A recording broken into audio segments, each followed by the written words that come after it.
예수님을 믿는 사람과 믿지 않는 사람도 인생을 살아가면서 어려움과 위기를 맞이하는 것은 다 똑같습니다. 그렇지만 예수님을 믿는 사람이라고 한다면 어려움과 위기에 대처하는 방법은 달라야 합니다. 요즘 코로나 바이러스 때문에 한국, 조국도 걱정이지만 점차 이 캐나다 온타리오 토론토에 바이러스 확진자들이 늘고 있어서 아마 걱정이 많으실 거예요. 염려도 되고 어떤 생활에 위축도 되는 것이 사실입니다. 그러나 우리가 살아가면서 그런 문제뿐만 아니라 이민 생활의 여러 가지 어려움으로 인해서 많은 염려와 두려움이 있습니다. 오늘 말씀을 통해서 하나님의 음성을 듣고 큰 위로와 소망이 저와 여러분 가운데 있기를 축복합니다. 오늘 본문에 나오는 시편 기자 역시 두 가지의 큰 어려움과 위기가 있었습니다. 하나는 자연적인 재해고요. 또 다른 하나는 나라들이 일으키는 전쟁입니다. 2절과 3절에 보시면 땅이 변하든지 산이 흔들려 바다 가운데 빠지든지 바닷물이 솟아나고 뛰놀든지 그것이 넘침으로 산이 흔들릴지라도 그렇게 이야기하고 있죠. 다시 말해서 어떤 지진이나 화산 폭발이나 쓰나미나 홍수와 같은 자연재해에 대해서 이야기합니다. 근데 전혀 두렵지 않다라고 그렇게 고백을 합니다. 6절에 보시면 또 여러 나라들이 떠들며 왕국을 흔들었다 그렇게 이야기하고 있죠. 주변 나라들이 이스라엘을 지금 침략하려고 어떤 전쟁의 위협을 가하고 있는 상황을 묘사하고 있습니다. 9절에 보면 더 정확히 나오는데요. 그래서 전쟁을 일으키고 있는데 하나님께서 그들의 활을 꺾고 창을 끊으며 수레를 불사르며 막았다라고 그렇게 시편 기자가 고백하고 있습니다. 오늘날에도 마찬가지이지만 과학과 기술이 발달하지 않는 고대에는 자연재해나 전쟁의 위협은 사람들에게 엄청난 죽음의 공포와 두려움을 주었습니다.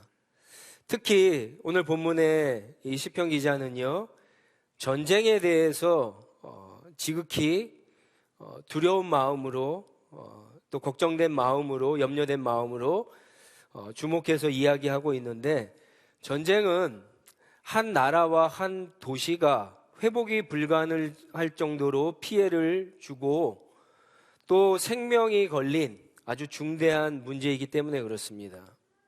이 문제에 대해서 대처하는 시편 기자의 모습이 오늘 우리가 주목해야 할 점인데, 시편 기자는 오늘 본문에 보면은요, 피하거나 도망가라고 그렇게 말하지 않고 있습니다. 자연 재해가 일어나고 전쟁이 일어나고 또 우리의 삶 가운데 어려움과 문제가 생겨났을 때 가장 본능적인 반응은 사실은 도망가는 거죠. 피하는 겁니다. 물론 자연재해나 전쟁은 갑작스럽게 일어납니다. 피하거나 도망갈 수 있는 상황은 아니지만 그렇다고 피하거나 도망가라고 말하지도 않고 있습니다. 오늘날에는 이 당시와는 좀 다르죠. 고대 근동의 시대와는 좀 다릅니다. 자연재해를 예측할 수 있습니다. 어느 정도. 전쟁도 어느 정도 예측할 수 있습니다. 그렇지만 여러분, 그것을 예측하고 안다고 해도 도망하고 피한다고 문제가 해결되는 것은 아닙니다. 오히려 그럴 때마다 피하고 도망을 한다면 달라지는 것은 없고요. 그렇게 하면 하나님을 믿는 우리가 세상 사람들과 다를 바가 없습니다. 절대로 나아질 수가 없습니다. 또 본문에 보면 시편 기자는 다른 사람들을 원망하라고 그렇게 말하고 있지도 않습니다. 이런 자연재해나 어떤 문제가 생기면 인간이 어떻게 할 수 있는 일은 아니지만 인간은 항상 자연재해가 가져다 준 어떤 피해에 대해서 누군가에게 그 책임을 돌려왔습니다. 본능적으로 책임을 회피하려고 하는 마음이죠. 우리가 잘 아는 것처럼 로마에 대형 화재가 일어났을 때 네로 황제는 그 책임을 그리스도인들에게 돌려서 수많은 그리스도인들을 박해하고 죽였습니다. 전쟁도 마찬가지죠. 전쟁에 패하게 되면 사람들의 모든 질타가 왕이나 대통령에게 올까봐 나라는, 정치인들은 사람들의 가지고 있는 어떤 패배감이나 두려움이나 공포를 없애기 위해서 그 책임을 다른 사람에게 돌립니다. 예를 들어서 목숨을 걸고 싸웠던 신하들, 장수들, 병사들에게 그 책임을 떠넘기곤 합니다. 우리가 하지 않았다고 다른 사람들에게 책임을 떠넘기고 원망하는 것은 당연히 올바른 해결책이 아닙니다. 요즘 코로나 바이러스 때문에 사람들이 누군가에게 그 책임을 돌리려고 하는 그런 생각들이 많은 것 같습니다. 사실 그리스도인이라고 하면은 절대로 해서는 안 되는 그런 방법이고 해결책입니다. 시편 기자는 또 이 본문에 보면은요, 그렇다고 나가서 맞서 싸우라고 그렇게 이야기하지도 않습니다. 이 세상에서 누가 자연재해와 맞서서 싸울 수 있겠습니까? 전쟁은 왕과 백성들이 힘을 합쳐서 그 전쟁에서 어떤 해야 될 역할이 있을 수 있습니다. 그런데 오늘 본문 말씀의 배경이 되는 전쟁은 그런 성격의 전쟁이 아닙니다. 오늘 배경은요, 오늘 본문 이 시편 46편의 배경은 사실 열왕기하 18장 19장 말씀입니다. 우리가 잘 아는 유다 히스기야 왕 때의 일입니다. 역사적으로 볼 때는 대략 BC 주전 700년 정도가 됩니다. BC 700년 전, 그러니까 그 전 20년 전에는 우리가 잘 아는 것처럼 북이스라엘이 당시에 아수르라고 하는 나라, 성경에서 아수르고요, 역사적으로는 아시리아라고 그러죠. 그 나라에게 점령을 당하게 됩니다. 이 아시리아는 성경에 나오는 고대 근동의 패권을 가진 나라 중에 가장 잔인하고 가장 강력한 나라 가운데 하나라고 할 수가 있습니다. 무참하게 점령을 당합니다. 북이스라엘이. 그것을 알고 있던 이 히스기야 왕은요, 25살의 나이에 왕이 되고 많은 유다 백성들의 어떤 기대를 받는 왕이었지만 실상은, 현실은 아시리아에게 조공을 바치는 신하였습니다. 어느 날 히스기야가 조공 바치기를 거절하고 반기를 들자 아시리아의 왕이 18만 5천 명의 대군을 이끌고 예루살렘을 포위하게 됩니다. 예루살렘을 공격하기 전에 이제 항복하라고 항복 문서를 보내는데, 이때 히스기야는요, 백성들과 함께 싸울 수 있는 그런 상황이 아니었습니다. 상대가 되지 않는 상황이었죠. 그때 히스기야는 그 항복 문서를 가지고 성전에 올라가서 하나님 앞에 내어놓고 기도하기 시작합니다. 하나님은 하나님의 선지자 이사야를 통해서 히스기야 기도가 하나님께서 들으셨다라고 그렇게 답변을 하시죠. 그리고 예루살렘을 지켜주십니다. 어느 날 밤에 하나님이 보내신 한 명의 천사가 아시리아의 대군 18만 5천 명을 다 죽여버립니다. 하나님의 놀라운 구원의 사건이 이때 일어나게 됩니다. 그런데 우리가 성경에서 보는 이런 구원의 사건은 이것만이 아닙니다. 너무나 많은 하나님의 놀라운 엄청난 구원의 사건들이 있었습니다.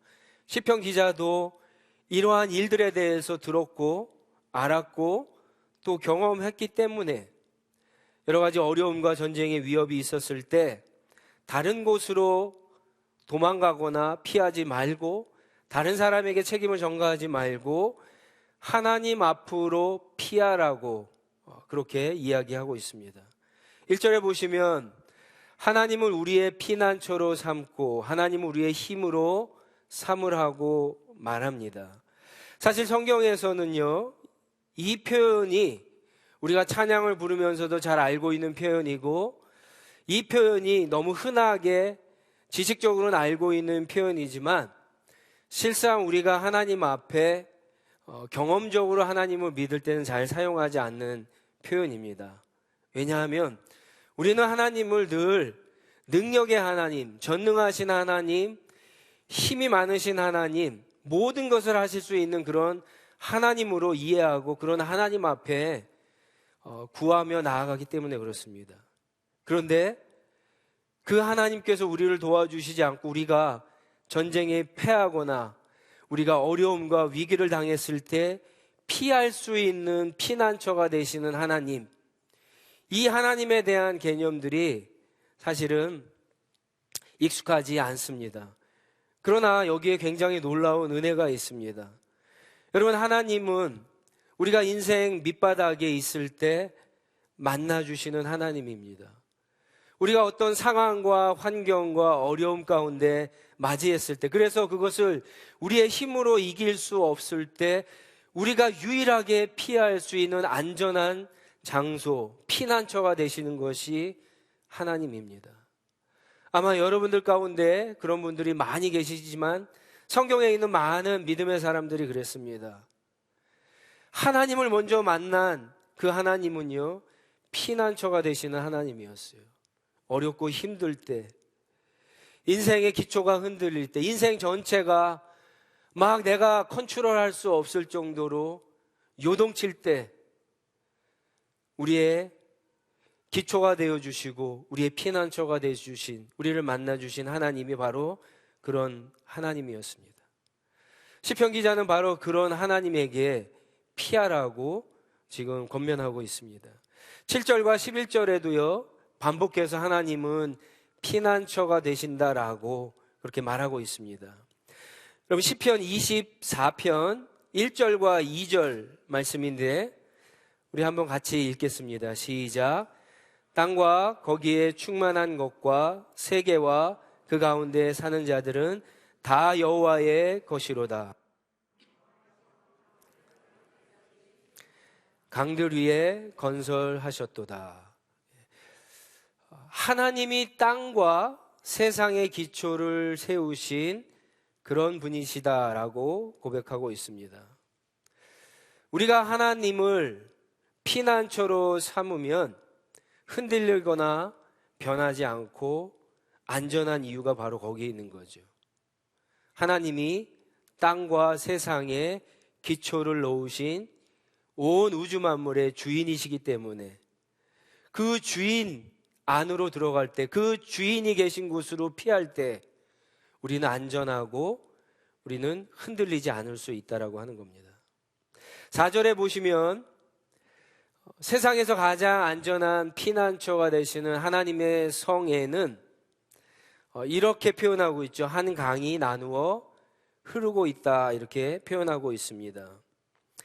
하나님에게서 흘러나오는 말씀, 약속의 말씀을 가리킵니다. 하나님의 은혜를 가리키는 표현입니다.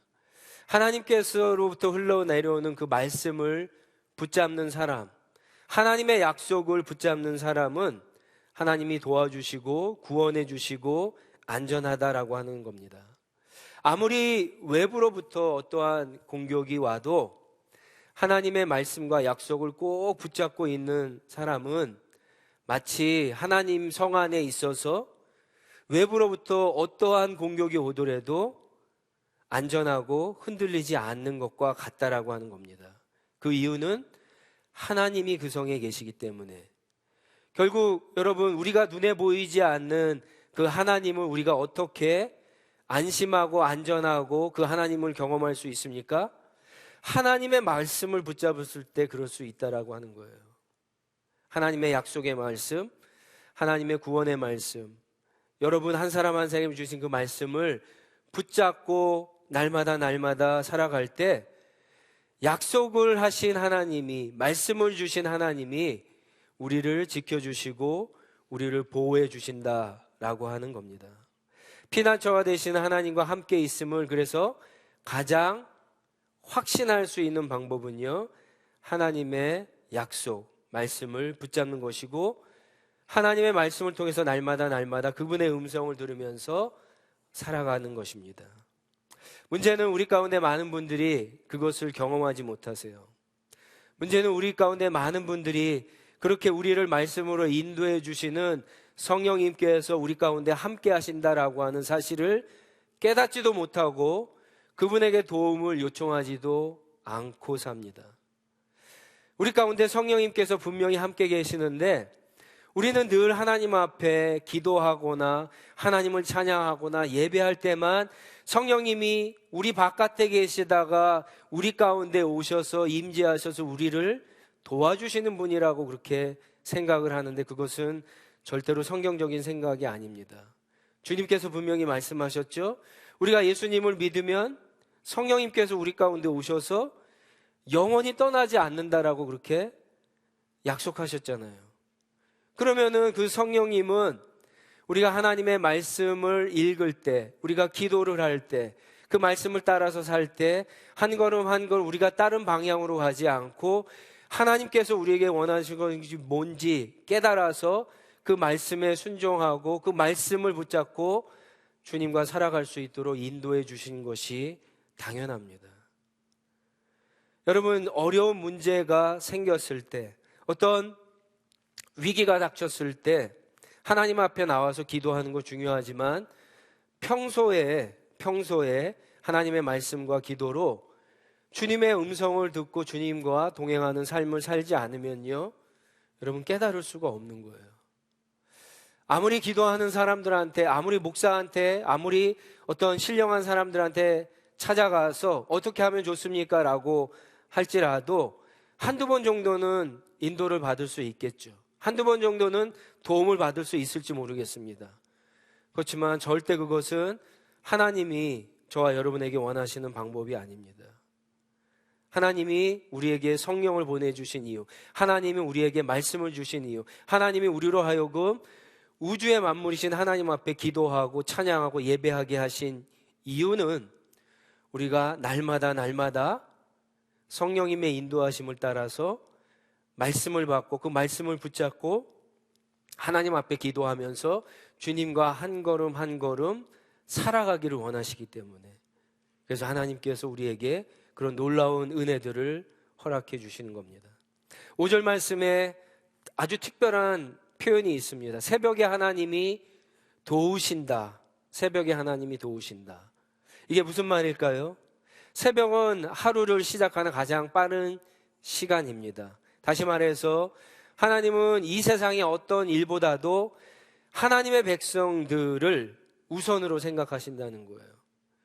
어려움과 위기에 처한 하나님의 백성들을 가장 먼저 도와주시겠다라고 하는 약속이 바로 이 말씀입니다. 6절에 보면은 아무리 나라들이 소리를 지르며 전쟁의 위협을 하고 공격을 해와도 하나님의 말씀을 붙잡고 있으면, 하나님의 약속을 붙잡고 있으면 그 말씀이 우리에게 소리를 치게 됩니다. 우리의 마음에 또 사람들에게 소리를 치게 돼요. 그러면 모든 것들이 녹듯이 잠잠해진다라고 이야기합니다. 여러분, 그런 경험들이 있지 않으세요? 신앙생활을 하다가 하나님의 말씀 그거 하나 때문에 우리의 모든 것들이 다 무너지는 경험들이 있으시잖아요. 그렇죠? 왜 그것을 특별한 경우에 특별한 때에만 왜 맛보고 경험하기를 원하세요? 만약에 그런 하나님의 음성을 매일 들을 수 있다면 우리의 신앙생활 얼마나 큰 유익이겠습니까? 그런 하나님의 음성을 듣는 것이 아주 이상하고 특별한 일이 아니라 일상적인 일이 된다면 우리의 신앙은 완전히 달라질 것입니다. 근데 하나님이 그것을 약속하세요. 특별히 어려움과 위기에 있는 사람들이 하나님의 말씀을 붙잡을 때, 약속을 붙잡을 때 하나님의 음성을 듣고 요동치는 그 사람의 심령이 모든 것들이 다 잠잠해지는 역사가 나타난다라고 시편 기자가 고백합니다. 7절에 또 특별한 표현이 있죠. 만군의 여호와가 우리 가운데 함께 하신다라고 이야기합니다. 만군의 여호와라고 하는 이 뜻은요, 정확히 얘기하면은 하나님은 혼자 싸우셔도, 아니 히스기야를 도와주신 것처럼 한 명의 천사를 가지고도 당시 가장 강력한 군대였던 아시리아의 군대를 모두 하룻밤 사이에 전멸시킬 수 있는 그런 하나님이시에요. 그런데 이 만군의 여호와 하나님이라고 하는 표현은요, 하나님의 모든 군대를 하나님이 친히 이끌고 나아가셔서 전쟁에서 승리하게 하시는 하나님을 일컫는 표현입니다. 하나님이 그렇게 하나님의 백성들이 어려움과 위험에 빠졌을 때 그렇게 함께 하시고 도와주시는 하나님이라고 소개하고 있습니다. 놀라운 것은 완전히 반대되는 표현인데요, 7절 중반에 보면은 그 하나님은 어떤 하나님이세요? 야곱의 하나님이라고 얘기하고 있어요. 우리가 잘 아는 것처럼 야곱은 나중에 이스라엘이 됩니다. 이스라엘의 하나님이라고 하면 더 좋았을 텐데 시편 기자는 야곱의 하나님이라고 표현하고 있습니다. 이것이 무슨 말입니까? 하나님은 하나님의 말씀에 순종하고 믿음이 좋고 하나님을 늘 경배하고 찬양하고 똑똑하고 열심히 신앙생활하고 봉사하는 그런 잘난 사람들을 도와주시는 하나님이 아니라 여전히 야곱처럼 욕심도 많고 여전히 남을 속이고 하나님의 말씀에 늘 순종하지 못하는 그런 사람이라고 할지라도 하나님의 자녀이기 때문에, 하나님의 백성이기 때문에 그런 자들에게조차 은혜를 베풀어 주시고 도와주시고 구원해 주시는 그런 하나님인 것을 시편 기자가 강조하고 있는 표현입니다. 하나님은 오히려 잘난 척하고 큰 소리치는 사람들, 그런 나라들을 침묵하게 하시는 하나님이십니다. 9절에 보면 그래서 하나님은 그렇게 자기의 활을 믿고 창을 믿고 수레를 믿는 교만한 자들, 그런 나라들 하나님께서 다 파괴하고 꺾으시는 하나님이라고 이야기합니다. 7절과 11절에 보시면 그런 하나님이 우리와 함께 하신다라고 시편 기자는 이제 고백하고 있는 겁니다. 그리고는 이제 10절 말씀, 가장 중요한 말씀인데 여러분 이 말씀을 쭉 읽으시면은 10절에 와서 조금 변화된 게 있죠. 보시면은 말하는 사람의 관점이 달라졌어요. 시편 기자에서 하나님으로 바뀌었습니다. 하나님이 친히 하나님의 백성들에게 말하는 그러한 대목입니다.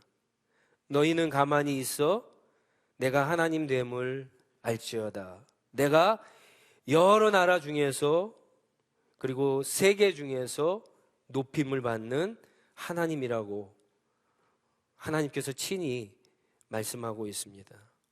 무슨 말입니까? 한마디로 얘기하면 내가 하나님이다라고 하는 말씀입니다. 너희는 내가 하나님인 것을 깨달으라고 하는 거예요. 우리가 하나님은 하나님이 하나님이신 것을 알기를 원하고 계십니다. 하나님이 하나님이시기 때문에 다른 어떤 것이 아니라 하나님을 바라보고 주목하라고 말씀합니다. 우리가 처한 상황, 문제, 어려움, 위기 그 자체를 보는 것이 아니라 하나님을 바라보고 주목하라고 이야기합니다. 왜 그렇습니까? 하나님이 하나님이시기 때문에. 여러분 너무 짧은 답일지 모르겠지만 이것만큼 확실한 것이 없어요. 왜 그렇습니까? 한번 생각해 보세요. 우리가 경제적인 어려운 문제가 있어요. 그런데 여러분의 아버지가 여러분에게 와서 우리에게 와서 이러는 거예요. 내가 빌 게이츠야. 그러면 끝난 거 아니에요? 경제적인 문제들이? 하나님이 바로 그것을 포함해서 우리에게 그렇게 말씀하시는 거예요. 우리 모든 문제와 위기와 절망과 소망이 끊어진 우리에게 내가 하나님이다라고 그렇게 말씀하고 있는 겁니다. 이와 비슷한 이야기를 모세도 한 적이 있어요. 출애굽기 14장 13절 말씀입니다. 우리 한번 같이 읽습니다. 시작. 모세가 백성에게 이르되 너희는 두려워하지 말고 가만히 서서 행하시는 구원을 보라. 너희가 오늘 본 애굽 사람을 영원히 다시 보지 아니하리라. 우리는 성경을 읽으면서 우리를 위해서 이미 놀라운 일을 행하신 하나님이 오늘도 우리를 위해서 그런 일을 하실 수 있는 하나님이심을 믿어야 됩니다. 사실 이게 너무 기본적인 것인데 하나님이 행하시는 일들을 보면서 그것을 이따금 경험하지만 실상 우리는 하나님이 어떠한 분인가에 대한 이해와 믿음이 너무나 약할 때가 많습니다.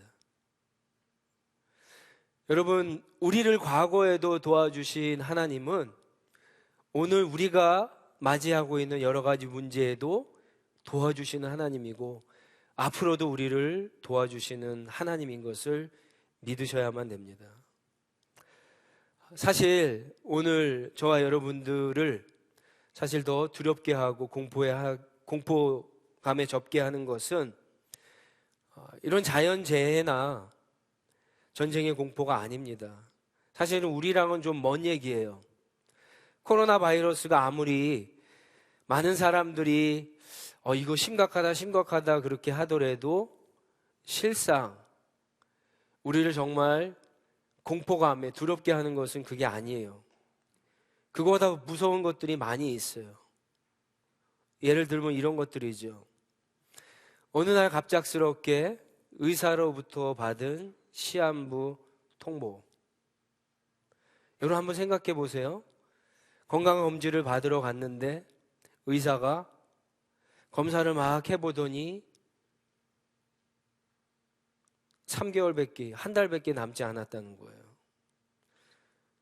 우리에게 일어나서는 안 되는데 일어나고 있는 일들이에요. 우리 주변에 그런 분들이 계세요.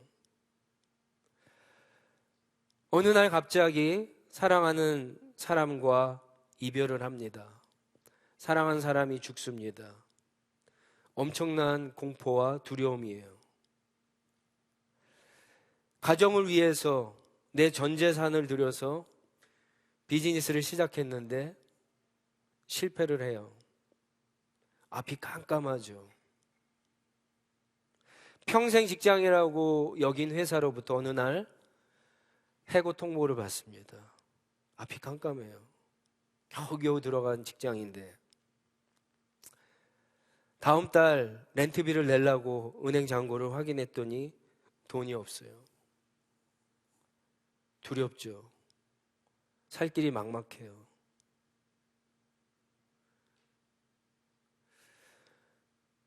형제 자매보다 더 믿었던 친구로부터 어느 날 배신을 당합니다. 절망적이죠. 하늘이 무너지는 것 같죠. 앞으로 살 날을 생각해 보니까 막막해요. 불안해요. 이런 것들이 사실은 현실적으로 우리를 더 두렵게 하고 공포스럽게 합니다. 어떤 것들은 우리 스스로 이겨낼 수 있는 것들이 있어요. 누군가의 도움을 받아서 해결할 수 있는 문제들이 있습니다.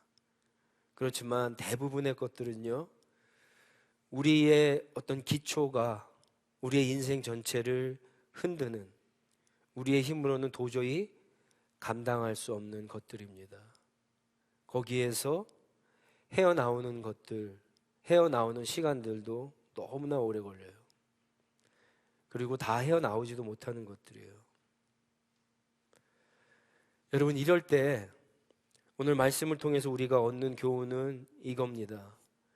세상 사람들과 똑같이 행동해서는 안 된다는 겁니다. 피하거나 도망쳐서는 안 됩니다. 시간이 해결해 주겠지? 그렇지 않습니다. 남의 탓으로 책임을 회피해서도 안 돼요. 어차피 나 과거에도 이랬는데 이게 내 인생이야, 내 운명이야. 탓을 해서도 안 됩니다. 낙심할 수 있어요. 슬퍼할 수 있어요. 그러나 너무 오래 지속되어서는 안 됩니다. 여러분, 이럴 때 우리가 분명히 기억해야 되는 것이 있어요. 우리는 신분이 바뀐 사람들이에요. 우리는 하나님의 진노의 자식이었다가 하나님의 귀한 사랑하시는 자녀들이 된 사람들입니다. 우리를 귀하게 여기시고 우리를 사랑해 주시는 온 땅의 주인이신 하나님이 계시다라고 하는 사실, 우리와 영원히 함께 하신다라고 하는 사실을 꼭 기억해야만 합니다. 그리고 우리 주변에 보면은 우리가 완벽한 것은 아니지만 하나님께서 그 인생길, 그 믿음의 길을 혼자 걷지 않게 같이 길을 걸어가며 함께 기도해 줄 수 있는 우리 형제 자매들, 공동체를 주셨다는 사실을 결코 잊어서는 안 됩니다. 우리가 처한 상황이나 어려움이나 문제보다는 그래서 하나님을 바라보고 주목해야 합니다. 먼저 하나님께 피해야 됩니다. 하나님의 힘을 의지해야 합니다. 하나님께 기도해야 합니다. 하나님의 약속과 말씀을 붙잡아야 됩니다. 하나님은 찬양하고 예배의 자리에 나가야 됩니다. 사실은 이런 상황에 직면하게 되면 기도가 안 될 때 있어요. 예배 자리에 나왔지만 예배가 집중이 안 될 때가 있습니다. 하나님의 말씀을 붙잡으려고 해도 하나님의 말씀이 이해가 되지 않고 읽혀지지가 않아요. 머릿속에 걱정과 근심이 쌓여서. 그럴 때 가장 좋은 방법은 하나님을 찬양하는 거예요. 10분도 좋고 30분도 좋고 1시간도 좋아요. 계속해서 하나님을 찬양하세요. 찬양은 곡조가 있는 기도라고 그러지 않습니까? 그렇게 찬양하면은 우리 가운데 함께 계신 성령님께서 이제 우리를 만져주시기 시작합니다. 그래서 기도할 수 있는 힘을 주시고요. 하나님의 말씀을 붙잡을 수 있는 믿음을 주시고 예배의 자리, 하나님을 올려다보고 주목하는, 바라볼 수 있는 그러한 믿음을 우리에게 허락해 주시는 겁니다. 정말 인생에 여러 가지 어려움과 위기가 닥치면 여러분 그 문제에 대해서, 어려움에 대해서 100% 이해하거나 100% 그것을 남에게 이해시키려고 하지 마세요. 그런 문제들은요, 이해하거나 이해되어지는 것이 아닙니다. 그러나 분명한 것은 시편 기자가 이야기하는 것처럼 하나님은 하나님이세요. 하나님은 우리의 피난처가 되세요. 하나님은 우리와 함께 하세요. 그러면 우리는 우리의 일을 하면 돼요. 하나님 앞에 지혜를 구하고 믿음을 구하고 은혜를 구하고 우리가 세상 사람들과 다르게 할 수 있는 일을 하면 됩니다. 그러면 그 시간에 하나님은 뭐 하실까요? 하나님은 우리를 위해서 하나님이 하시는 일을 하시는 거예요. 이제까지 경험한 하나님이 있다면, 이제까지 우리가 경험한 하나님의 은혜라면 지금 여러분에게 말씀드리는 것은 큰 문제가 아니라고 생각합니다. 이것을 믿고 따르는 것은 충분합니다. 그저 우리가 과거에 경험했던 하나님, 오늘도 우리 가운데 함께 하시고 이 시간에도 함께 하시는 그 하나님을 우리의 피난처로 삼으시고 힘을, 도움을 얻으시고 그대로 하나님과 동행하시면 돼요. 우리는 그냥 우리의 일을 하면 됩니다. 하나님은 하나님의 일을 하십니다. 하나님은 하나님이세요. 하나님이라고 하는 말은 우리가 늘상 하지만 그 말의 의미는요, 하늘과 땅 아래 신은 하나님밖에 없다는 소리예요. 다른 신은 없는 거예요. 우리가 얘기하는 신, 잡신이라고 하는 그 개념도 틀려요. 신은 없어요. 이 세상의 모든 것들은 다 피조물이에요. 오직 신은 하나님밖에 없습니다. 내가 하나님이다. 너희는 가만히 있어. 내가 하나님 됨을 알지어다. 오늘 이 시편 기자의 고백이 저와 여러분의 고백이 되기를 원합니다. 그래서 우리가 어떠한 상황과 환경에 있든지 위축되거나 피하거나 도망가거나 다른 사람에게 책임을 떠넘기거나 우리가 해야 할 바를 하지 못하는 그런 소극적인 삶이 아니라 우리와 함께 하시는 하나님께 기도하고 지혜를 구하고 믿음을 구하고, 그래서 하나님이 하나님 되신 것처럼 우리가 하나님의 백성답게 그렇게 귀하게 쓰임받으며 승리하는 놀라운 은혜가 저와 여러분의 삶 가운데 있기를 주님의 이름으로 축원합니다. 우리 한번 같이 찬양하고 기도하겠는데요. 오늘 우리가 나누었던 이 말씀 가사를 가지고 지은 찬양인데, 이 찬양하고 우리 함께 기도하도록 하겠습니다.